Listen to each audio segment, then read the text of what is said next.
It's like a lot of people are out here like really enjoying the whole quarantine thing and sitting in the house, chilling with friends and family, and I'm over here, just tunnel visioned in. And I'm not saying don't have fun, but it's just like you can't put priorities over pleasure. And a lot of people do that because pleasure leads to nothing but poverty and pain. So remember that.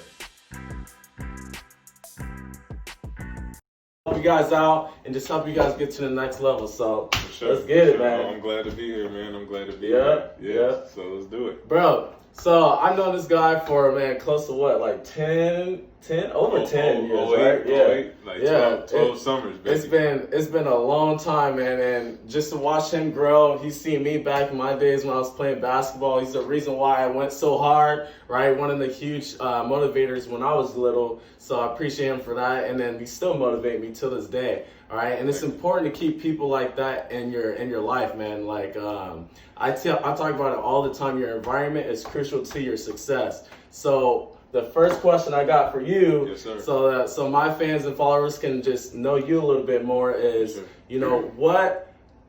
who's Lord knows? Like, if you're going to give us a spill, you know what I'm saying? Like, who's Lord knows and where have you been and where you're headed? Yeah, so basically my story, is just pretty raw, uncut, simple at the same time, though. I'm from Tampa Bay, Florida originally. Grew up with a single parents. My mom, first like 1/4 of my life, and then I moved to Portland back in like '98 when I was like 8, 9 years old, and I stayed with my dad because my mom, she couldn't really support to take care of me. So I moved with my dad, and my dad showed me, like real standards, morals, and guidelines, not just for me jumping off the porch and becoming a young man one day in society, but more so too fatherhood and what is the true superior man. And my dad, he showed me that off of action and not words, and it made me become fearless. And I've been at my marathon and running laps ever since I was 17 years old when I got cut from my high school basketball team. That really sparked a fire in me that just became resilient. He's a monster too after. I remember. Yeah, he was a monster. Yeah, it was crazy. Yeah, just getting like humiliated, by my peers and just what that did to me. And it's either I could have done two things. I could have just sat in the corner and just whined about it, or I could have, went at whatever speed, 20 to 100 miles per hour, and just put my head down and go. And that's what I did, you know what I mean? And I told myself, like, I'm not stopping until I step foot on the basketball court.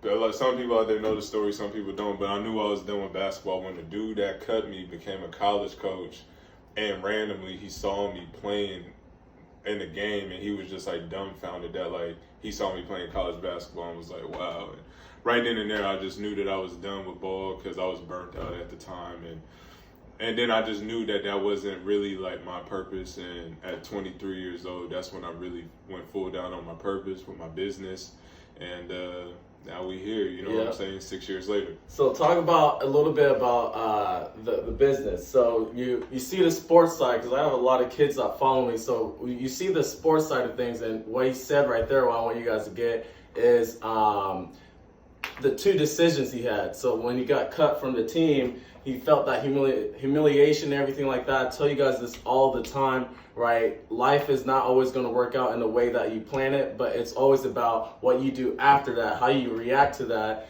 is what really determines if you're going to be a success or you're going to be a failure, right? It's nothing wrong with not getting what you want, but what are you going to do after that? So he took that, and that literally, I'm telling you guys, he was a monster. I saw it. Like, I witnessed it. It was like a year later, dude was complete. He was windmilling. Like, he gained like, what, 10 pounds of muscle. Dude was a monster, right? And then what I really want to transition to is that was the sports side, but it's always about sports building success. So like you took those lessons and then you applied it to another area. Like It was like that. So talk about that a little bit. Yeah, so and just like what I said, is just like the fearless mindset, you know what I mean? Like when I got cut at 16 and just being humiliated by people, like my heart was kind of like purple by the time I was like 22, 23. So it's like I just had to it was just a mindset of what do I have to lose? I sacrificed so much for a round basketball, so I know how much I can sacrifice for my own life. And back in the day, I always been fresh off the court. I was always fresh. I was always in the streetwear and fashion, and I knew that because I used to intern too.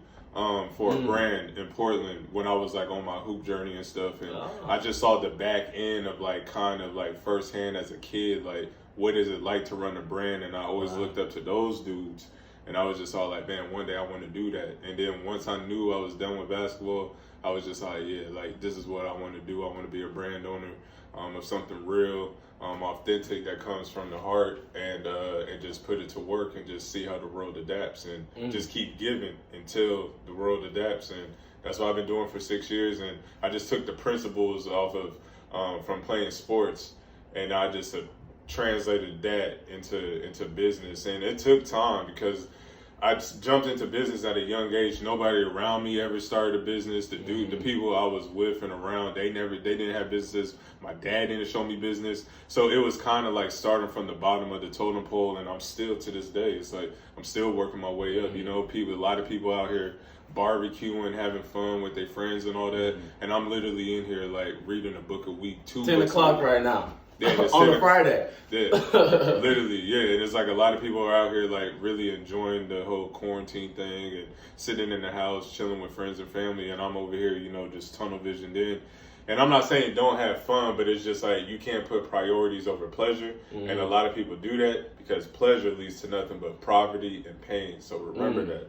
And I see a lot of people Nugget. do that. That was a bar. Yeah. That was a bar. It was a bar. I love it. I love it. Yeah, so that's what it's all about, man. Like you just taking it, especially coming from sports and then applying it to somewhere else. And that's literally why we're here right now, is because same kind of boat with me. Like I didn't have no one that showed me business. I didn't have anyone to tell me anything about that, right? I had YouTube and Eric Thomas. Right. And that was it. And like the same way how that whole company ETA just transforms millions of people's lives. That's exactly what we're trying to do. Obviously, we're not there yet, but we know enough to be able to help somebody out with starting out and things like that. So it's like you always got to look at people that have done it before you. That's how I've been able to do. That's exactly what I did. I was like, I followed people that did it before me, and then really just got the blueprint and follow that. You know what I'm saying? So next little thing I got is about our environment, man. About the environment.